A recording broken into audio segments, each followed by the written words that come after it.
It was a question about entering Tom's Park. So I downloaded Tom's Park and I listened to it and I practiced it a little bit. But one stumbling block that I have with it is that I need to start imagining this reality frame, Tom's Park, that I have not yet experienced directly. And so whenever I'm imagining, there's this doubt that arises in me whether what I'm imagining actually corresponds to the actual Tom's Park. So how to deal with this? You're intellectuals. I know I used to be hung up in my intellect too, but it is funny. Okay, here's what I would tell you. Understand that all mental spaces are equally real and that you can create real mental spaces with your imagination. If you imagine something, let's say you just think the girl that lives down the street is just really, really cute. So you imagine that you go over to her apartment and sneak in and get under her bed or something, and you have that imagination. Well, you get decrements for that. That's not being nice. You've made some bad choices. Well, even though you've just made it up, you still have made up, something that is a poor choice. You're violating her privacy, and it's not a nice thing to do. So you get a decrement for that. It's not like, well, that doesn't count. I just made it up. No, it counts. It's a choice of yours, a valid choice, and that's the choice you made. So the realities that you make up are you can create little virtual realities just in your own mind. You are consciousness. You basically have all the same attributes that the larger conscious system has. You just have them in a much smaller capability and ability. So you can do the things it can do. You can make a virtual reality and then go play in it if you want. And that virtual reality is real in the sense that all the choices you make affect your quality of consciousness. And even if you tell yourself, oh, it doesn't really count, I just make it up, so it doesn't matter. Yeah, I can go rape and pillage and pretend I'm Attila the Hun. It does matter. You can tell yourself that, but it's not true. If you rape and pillage and act like Attila the Hun, then you will get decrements.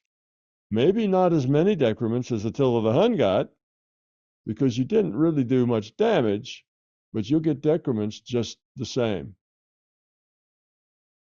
You didn't increase the entropy for hundreds of people like Attila the Hun did, so you're not going to get all the decrements he made, but you'll get decrements just the same.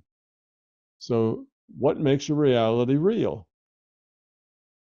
Functions like any virtual reality. What makes it real and viable is that you get to make choices in it, and by those choices, you evolve or de-evolve. That's what makes a virtual reality effective or real, or something that has consequences. They all have consequences, whether you make it up or not. So it is impossible for you to make up a fake reality. Everything you imagine is a real virtual reality that you can make choices in. It has an effect on you. And even the quality of that virtual reality you make would have an effect on you. If you made up a virtual reality that was just full of traps and snares and poisonous snakes, and then you imagine, people getting into it, well, that would be a decrement. It's not nice. You're doing things that are hurtful and harmful. Again, not a big decrement because the overall system entropy doesn't go up dramatically, but yours goes down a little bit. Your entropy, your quality goes down a little bit just for doing that. So your imagination has a lot more power than you give it credit for. We're just like the LCS, except we do it in little ways, not in big ways. And we don't have the ability to go out and get another IUOC and let them play in our made up reality. We don't have that much power to manipulate the whole system. But other than just the attributes of consciousness, ours are the same as its, just in a much smaller, more limited scale. So you can't make up a fake reality. Everything you make up, consider it to be real And just, it depends on what you do with it, the choices you make in it. But I want to go to Tom's spark, not to Eric's spark. How do I make sure that I'm imagining Tom's spark? No matter whose park you're in, it depends. What happens is what you do. So if you've gotten Tom's Park and you've read the book, then you know the things that Tom's Park has in it. Well, if you go to Eric's Park and it's got horses that you can ride and they talk, and it's got a lodge that you can go in and get a meal, then it doesn't matter whether it's Tom's Park or Eric's Park. It makes no difference. Makes no difference whatsoever. If it's got staff in it, if it's got all the attributes of Tom's Park, then it's Tom's Park. Okay. The It's Tom's the Park is just defined by its attributes. So if your park has all the attributes my park has, then that's Tom's Park. That is Tom's Park. No difference. Now, if you make your own park, with different attributes, it doesn't have a lodge in it. It doesn't have any kind of animals in it at all. It only has fish, and the fish fly in the air, and you can make it do whatever you want. Well, then that's Eric's Park, and you have to deal with the things that are in Eric's Park with the rules that Eric's Park has. If it doesn't have any rules, then it's kind of a wild and woolly place that anything could happen. Might even be a little dangerous, who knows? But Tom's Park has rules that says nothing negative can happen there. Anything negative happens there, you know that you brought it there. So that makes it a good learning space, because you get there and the people are surly and they're not nice to you. That's not right. You brought that there. That's you who put that surliness there. You see? So now that's a learning point for people. If they find that kind of negativity, they know that that negativity came in with them. They expect to be treated badly. They don't like themselves, and they expect that others will dislike them and treat them badly too. So you can't, it's hard to escape yourself in Tom's Park.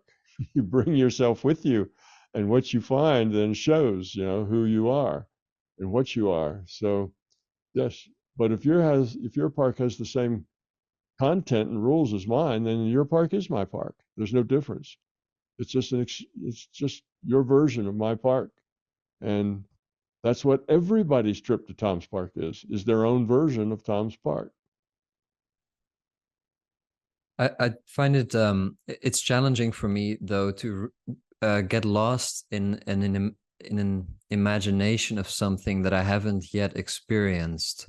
So I was wondering, can I practice the method, the Tom Spark method, by practicing going to other places instead of Tom Spark?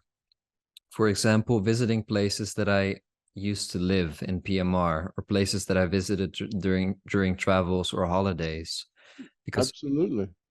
I already know what those places were like, what they felt like. I have like a concrete image that I can imagine, so it's a bit easier for me to go there and to feel what the things felt like and what they smelled like and everything. Would that Well, be a yeah, that would be fine. Sure, you can do that. Yeah, it's part, I described Tom's Park so that people would have a sense of the smell. That smells a little down at the north end of the lake because it's real shallow down there and a lot of decayed stuff. And you know the texture of the grass because I explained what the texture of the grass was like, and the texture of the sand and the temperature of the water. And so I tried to explain as much of that as possible just to get you started, and figure you'd fill all the rest in with your own imagination. Anything I didn't fill in, but I kind of filled in the basics. But it sounds like you're having trouble being creative, creating something that's not part of your experience, creating something that's outside of your experience. My guess is that you don't trust yourself to be creative, or you think maybe that you can't be or aren't, that you need to have more surety, that you've seen it before and you know it. Otherwise, yes? it won't be real. It'll be fake. If you create it, it's a fake thing. But if you remember it, it's a real thing. And that's Yeah. just your own hang up over what's real and what's not real. They're both real. the one you create and the one you remember are both equally real. But you don't believe that yet. You believe that the one you remember is real and the one that you create is somehow fake. So it's that Right. belief, that that that is getting in your way. Yes, exactly. It doesn't feel as substantial if I just created it myself. Whereas if I'm referring to a past memory of a physical place that I've Mm-hmm. been, I have more confidence in that. It's your belief. So that's a belief you have, and that belief then affects what you can do. It limits what you can do. Beliefs are always like that. They're limiting. But that's all right. Go to places that you've been. Go to any place that you've been. You can always put a talking horse. You go to some place you've been, well, put a talking horse there so you can have a conversation. Or put a, if it's by the beach, then have a talk with the dolphins. You can create it any way you want. But if just the imagery has to be something that you remember because that seems more real to you, then by all means, go to places you remember. But I suspect that once you do that for a while, it won't make any difference at all. You'll get over the belief that what you remember is more real than what you create. Right. What you create out of memory, from what you create out of just being creative. And there's really not a whole lot of difference between them. The things that you remember aren't necessarily the things that were there. Your memory is not perfect. You'll remember some things being there that weren't. You'll remember some things as not being there that were. And memories are a long way from perfect. So by the time you're remembering things that happened 10 or 20 years ago, or when you were a kid, vacations you took with your family or other things, those aren't really what was there. That's just what you remember about what you saw. And what you remember about what you saw was all your interpretation of the data, not necessarily what was in the data. So there's not that much difference between the two. Yes. Only in my being level there is. Yeah. Okay, That's a good. belief. That's all. Okay, so I have a last question. Still on the topic of going out of body. To what extent can we gain control over going out of body? My intellect tends to be very dominant, which makes it difficult for me to go out of body whenever I want to through meditation Mhm. or imagination. However, I still manage to go out of body pretty easily. And here's how I do it. As soon as I wake up in the morning, I'm still somewhat in an intuitive space. If in that state I start imagining something, for example, I imagine rubbing my hands in front of my face, like this, there comes a point where I sort of pop into the reality that I was before imagining. So there is this distinct moment where my imagined reality becomes my actual reality. And I actually start living inside of the body that before I was merely imagining.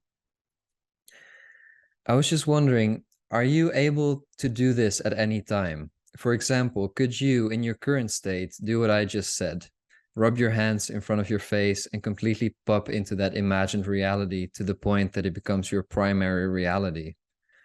And I'm just asking because I'm curious as to what extent we can develop this sort of ability. Yeah, sure. That's not hard to do. But I wouldn't have to clap my hands. I don't need to do anything to there's no, I don't need a trigger or any kind of ritual to do. You just do Right, it. Put yourself in there, and then there you are. But that's Tom Spark. That's what Tom Spark does. You go to Tom Spark and you put yourself into a character that's walking around in Tom Spark. Now you're walking around in Tom Spark. So right. it's exactly what Tom Spark is all about. You just put yourself, you see yourself walking across the lawn or lying down on the grass catching the sun, and then you start feeling the sunshine shining on you. It feels nice and warm, and then a squirrel comes hopping by and says something to you, and you reply to it, and you just get into it and let it go. Sure, that is Tom Spark. Is what you're doing. You just go, put yourself in it, But whether you clap your hands or not is kind of irrelevant. You just start with the imagination, then you enter into that imaginative world in such a way that now you're in that world. The world, whatever happens in there, happens all on its own. You didn't think up, oh, I'll have a squirrel hop by and say hello. You don't think that up. One just hops by and says hello all by itself. Yes, and then you're in there, and that's exactly what Tom Spark is about. And yes, it's easy. You can just do that anytime, easily. You don't have to clap your hands. It's just a matter of being in somebody else's, or your own. If you create a virtual reality or being in somebody else's virtual reality, you can do that either one. You also can do that with, here's the thing to do. I did when I was early 20s and just practicing this stuff. I'd walk into it. There was this store that had the old time diner where there's a bunch of stools around a countertop. People were sitting at the counter, and I'd pick one of them out, and I would get into their mind and taste what they were eating. So I just joined them, the old Vulcan mind melds, and I just experienced what they were eating. And then I'd wait to see if I could taste anything that was familiar or if I could figure out what it was. And then I could walk over and pretend I was just reading the boards up behind or whatever, and I could look down at their plate and see whether or not I got it right or not. But Yeah. that's just, yes, you can just pop yourself into whatever reality you like. And you can pop yourself into another person's reality if you want to. And you can experience what they're experiencing. My intent was only for taste. So I didn't experience any other part of that person as my reality, just the taste. And for me, it was just a game to play to help develop, the skills necessary to do things like that. So I was just doing it and then checking to see if I got it right, kind of thing. But there's lots of little games like that you can just play out in life that you can check to see if they're right. And the more casual you are about it, the more likely it is to work. Just like remote viewing, if you get your intellect involved in it too much, then it kills it. But if you just relax and go with it, it's a good thing to do. I and MBT Events hope you liked this video. We will continue to post videos for free on my YouTube channel, but please understand, these videos are expensive to produce. They represent many thousands of hours of production and editing, as well as all the necessary audiovisual equipment, computers, and software. If you find something of significant value in our videos, please consider supporting their production through our Patreon account or through a one-time donation. It would be very much appreciated. The links are in the description below. Thank you.